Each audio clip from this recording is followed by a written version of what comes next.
Megaman 4 actually starts with a really cool cinematic, but the problem is the cinematic tells the story of Mega Man 1 and does very little to set up the events of this game, or really tell you what's going on. So let me paint that picture. So one day randomly, a Russian scientist named Dr. Cossack unleashes an army of robots with the intention of world domination, much like Dr. Wily before him. So Dr. Light asks Megaman, hey, do something about that. And Megaman says, I've done it 3 times before, I can do it again. With his trusty new Mega Buster that can actually do a charge shot this time, Mega Man takes on another evil scientist. And that's kind of it. That's the setup for Mega Man 4. There isn't that much going on. Mega Man 3 had more of a backstory to it, and I'm fine with this game being more simple for sure. We don't need the most complex narrative for a Mega Man game after all. Not to really say Mega Man 3 had a complex story, but the whole Mega Man and Proto Man concept was new and felt unique for the story. So with that minimum backstory out of the way, I guess we're on to the main game itself. I think this might be the first game where I can actually tell the graphical fidelity getting better. Sure, the difference between Mega Man 1 and 2 was there, but the differences between 2 and 3 weren't as obvious or barely noticeable if there was any real differences. But in Mega Man 4, you actually can see that graphical style. We're now reaching near the end of the NES's timeline, and you can definitely tell that Capcom's able to use this technology better than they ever could before. That all being said, the stage selection screen was my Mega Man in the center. I loved seeing him in the center of that stage selection. I liked watching his eyeballs follow the cursor. It was a cool detail, and it's sad to see it go. But considering how often they change it up, I wouldn't be surprised if we saw this return in a future game. The first robot master we take down is Toadman, and the stage begins with a really cool set piece where you see that rain. It really shows off that graphical effect, but as that rain's coming down, we also have that wind pushing you, so it makes platforming a little bit harder for that area. After that beginning segment though, we're in the sewers where we have all this water rushing through and pushing you around, so while you're making your way through, you have to watch out because that water is gonna move you if you stay still. Both instances of Big Snail Boss weren't too difficult. I know they try to make it more difficult when you're fighting it on the water stream, but it actually wasn't that bad either way. The part that stood out for me though was the long hallway with the fish that keeps jumping at you and the spike floor that if you land on you die. Now I don't know how else to put this, but Toadman might be actually the easiest boss in the entire franchise, man. All you have to do is slide from one end to the other while shooting at him. That's it. His only method of attack is to try to jump on you, and that's it. Super easy to dodge, super easy to navigate, and super easy to punish. And I'll take an easy win when I can. For winning the stage though, we got Rain Flush, and we got Rush Marine. You remember, Rush Marine.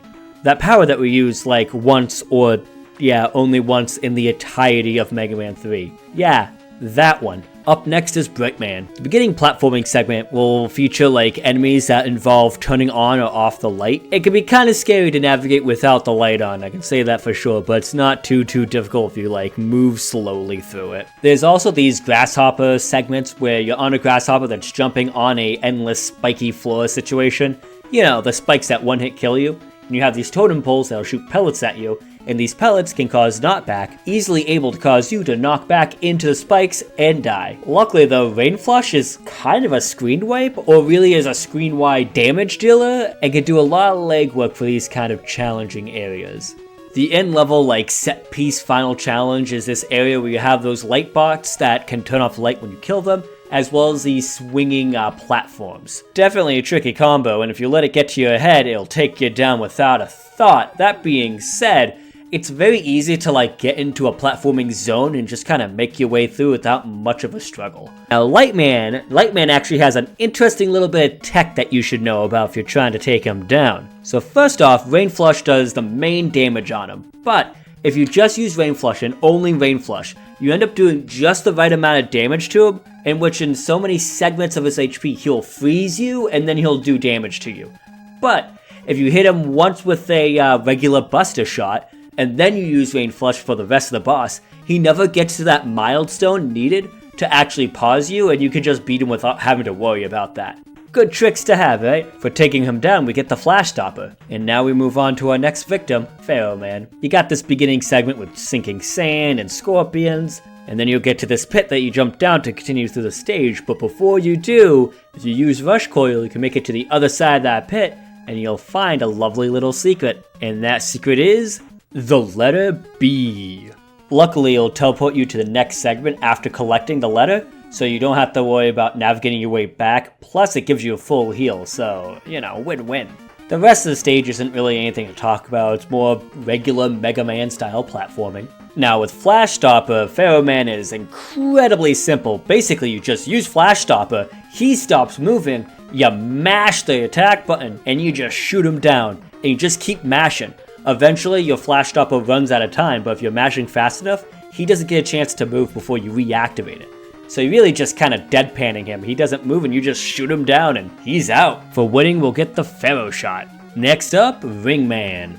The big gimmick to his stage is these disappearing like rainbow bridges. They can disappear rather quickly though, and that's kind of the biggest trick to them. The beginning part of the stage also is a vertical climb, so if you fall down, you have to re-climb a lot. And at this point, I don't know if I'm jaded or just getting used to the like randomness of it, but for some reason the mid-level like big boss enemy is a hippo on a platform. I don't know what a hippo has to do with rings or rainbows. For that matter, I don't know what rainbows and rings have to do with each other. But either way, we have a hippo that we have to fight. And it kinda sucks because he's on a platform, you have to shoot down the platform and then you have to shoot him, but the platform's always growing, so you're always jumping between shooting him, shooting his missiles, and shooting the platform back down. Oh, I'm sorry, there's actually another mid-level boss. This one's actually more to theme to the whole Ring Man thing.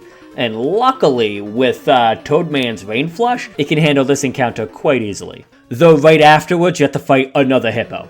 Then there's another segment with the bridges, but this time the bridges move the other way and they're not rainbow colored. So that's kind of fun. And then there's another ring boss that is the exact same thing as the one before. So there's a little bit of a gauntlet to this stage. A couple of meaty enemies you have to get through before you can actually progress through the stage. But once you finish it all, you get to Ring Man. With Pharaoh Shot, you can do a decent amount of damage to him, so that's not too much of a problem. What is a problem is his attack pattern. He'll shoot his rings at you, but then they come back. So you have to make sure to dodge them not once, but twice. It's one of those things that you can easily just forget to do the second dodge and just tank hits. I don't suggest doing that. They can hurt a lot. So just be careful. And for winning, we get the Ring Boomerang, which is effective against Dustman, so he's up next. So here's a stage that actually matches with what the Robot Master is. He's Dustman, this is like a trash compactor factory, it kind of works all together. I like the cohesion here. Here's a good time to mention it just because I use it in the footage. When you collect the B from Pharaoh Man stage, that actually gives you access to the balloon power. Basically, it's just a temporary platform that's slowly rising up. It's good for those hard-to-platform areas. Oh hey, there's Eddie. Eddie's a pretty cool goober. All he really does is show up in these very specific parts of levels and drops you a random item. But the cool thing is, if you leave the area without collecting the item and then come back, he's still there to drop another item. And by doing this, you're forcing the RNG to re-roll. It's honestly a really useful thing to do, just re-roll it until he drops an E-Tank. Sometimes it takes longer than others. Or if you need another type of item, you need more healing or you need item energy. It's an awesome and pretty easy thing to abuse. And in a game like this, I know it's a little bit easier than the original Mega Man. I still suggest abusing any system you can to get yourself an upper hand. I hate this part. Basically, you have the trash compactor section of the level. So you have these pistons coming down, going up, going down, and they can crush you. Crushing will kill you, that's it. You don't take damage, you just die. But then you have these trash blocks, you can shoot through them, or you have to shoot through them to get to the other side. But they like to combine them with the Mets, so you have to worry about shooting them dead, or getting knocked back into the crusher. So you have to time it just right that you can make your way through without being knocked back and killing them and making your way to the other side. Or be patient, think about your pathing before you take it, you know? Oh, but what about Dustman? Oh, don't even get me started. He stands in one spot and shoots trash at ya. Watch out though, because that trash can explode. So, be careful on the way you jump to dodge it. And also, he likes to give you the big suck. When he's trying to suck you in, you gotta run the opposite direction so you don't take that contact damage, if you know what I'm saying. And for crashing his little trash party, you get the Dust Crasher. You know what I hate? What I hate a lot? I hate when, like, dust gets in my bones. Yeah, it's all gross and ugh, right? And that's why Skullman's next. Skullman stage knew the assignment. As soon as you start the stage, you're surrounded by bones. It's a lot like Snake Man stage, where it's all snakes, but bones. The platform and everything's all bones. Where you're running is all bones. The stage is bones. And when you get into like an interior section, there's bones in the background. Aw, and Eddie's here too. Time to farm for that E-Tank. I don't like the Skeleton Joe enemies though. For some strange reason, when you shoot them, they don't die, and that can be very inconvenient to deal with. Oh, hey, what brings you here? You wanna talk about it? I feel like this is a perfect time to talk about our issues. You wanna figure out, oh god! Yeah, Skullman doesn't move until you make the first move, which I think is kind of funny. You throw enough dust or trash or whatever it's supposed to be, I'm not quite sure, and you win. And for winning we get the Skull Barrier. And you know what? There's a lot of skulls under the sea. Or not really, because, you know, they get crushed in. Just like the ones during Ocean Gate. Oh, speaking of Ocean Gate, we got Dive Man, who's kind of like a submarine, but probably more effective than that missing one. Though in recent news, I think they found it, so it's no longer missing. That's beside the point. On to the stage. You got these Metroid-looking squid-like enemies, and you have underwater mechs, and oh look, they have cute little breathing snorkeling tubes, oh my god. Though they're robots, do they need to breathe underwater? Do they need the snorkeling? Wait a minute, I have way more questions than answers. Oh yeah, there's these whale enemies, and if you use the flash stopper at the right time before they fully spawn in, they still have the hitbox active, but you get this weird graphical effect and you can just shoot them down real quickly. Now if you jump down this little inconspicuous hole, I don't know why you would try to jump down this one. There's nothing about it that tells me to jump down it except the internet, so hey. But you should jump down it, trust me. Oh, and dodge all the spikes. There's so many spikes down here. Dodge all of them. And if you do so, you get the next and only other letter, W.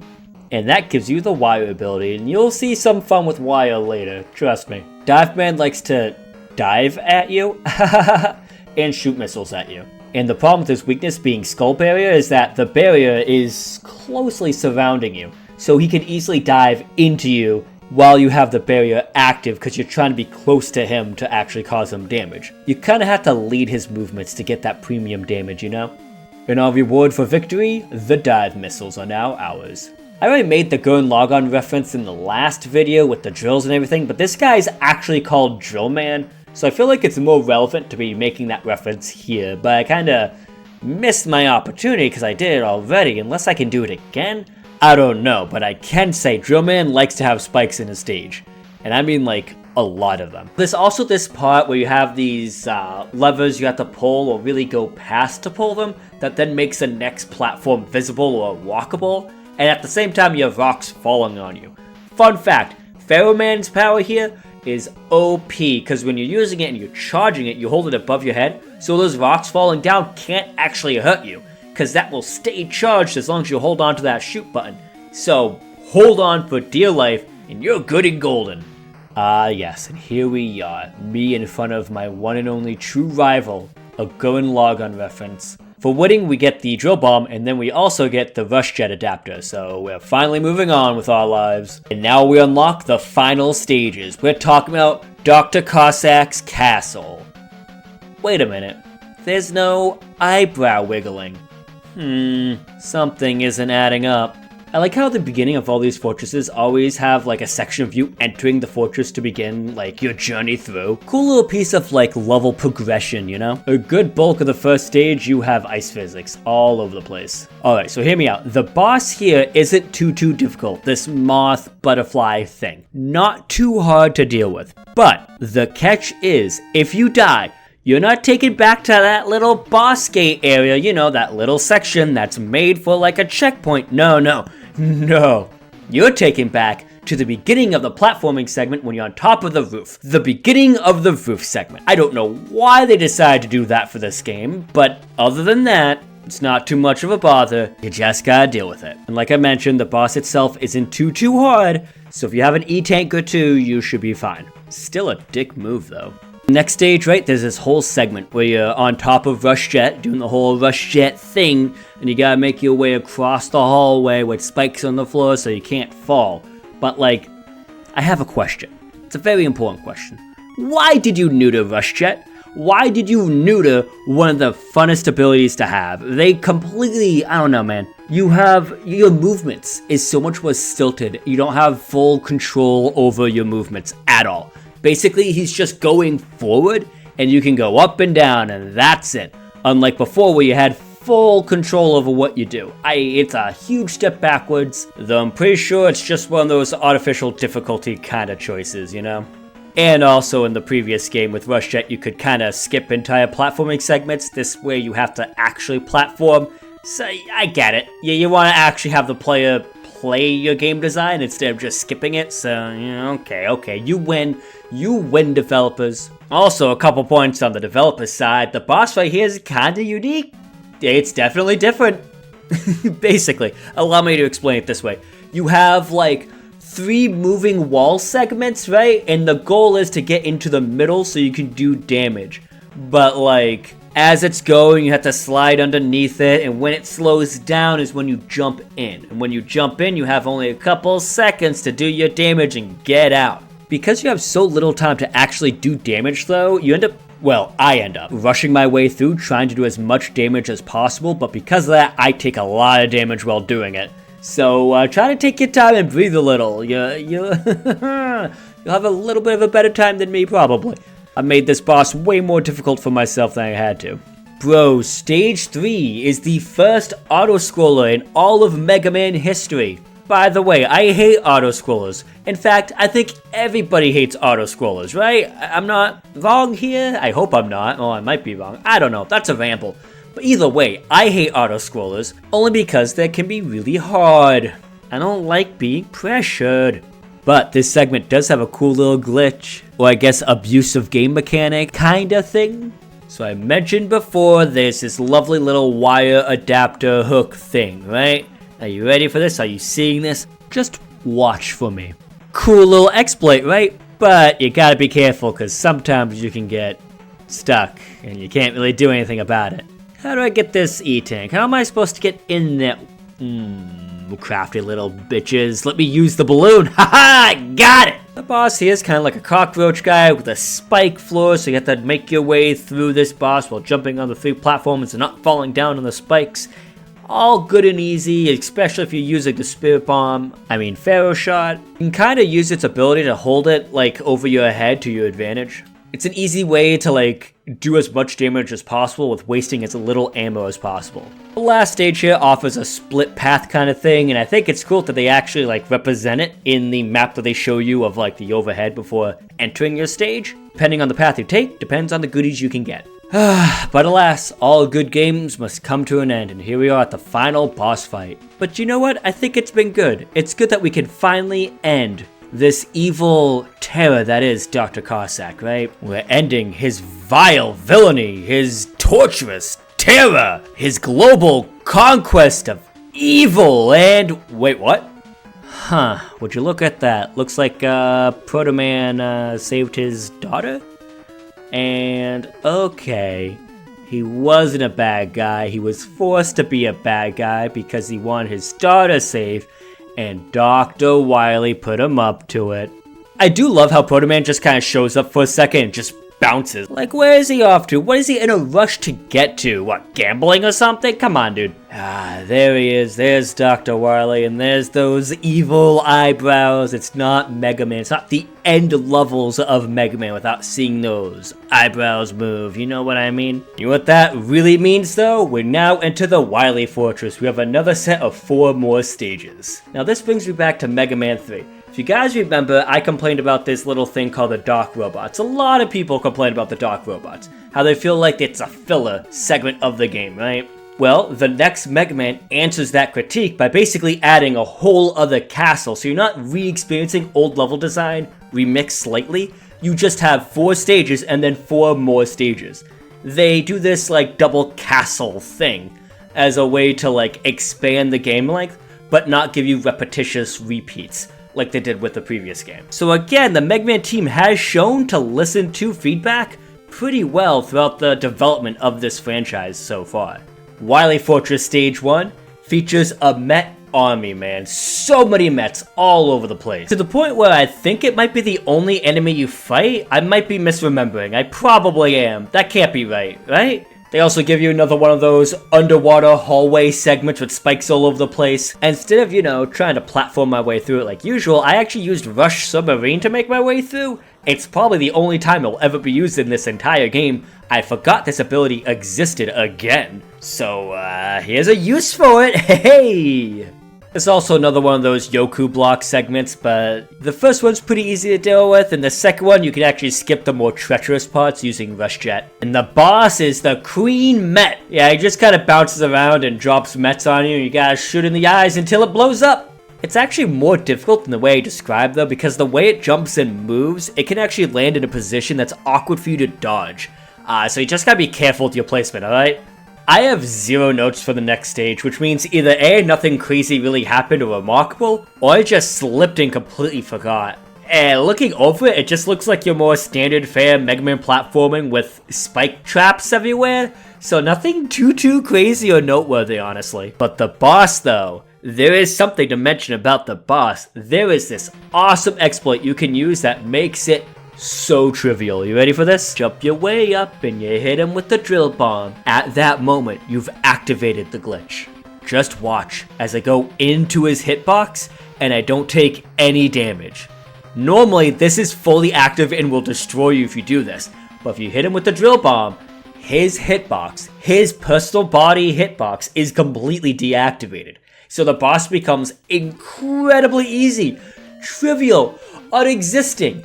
I don't even know why this happens, but it's super neat and I love it. Stage 3 is, well, stop if you heard this. It begins with a light platforming segment which you can recollect resources, and guess what? A boss rush! That's right, you fight all 8 bosses all over again. Just like in Mega Man 2, and just like in Mega Man 3, and just like in every other Mega Man ever, forever, and for always.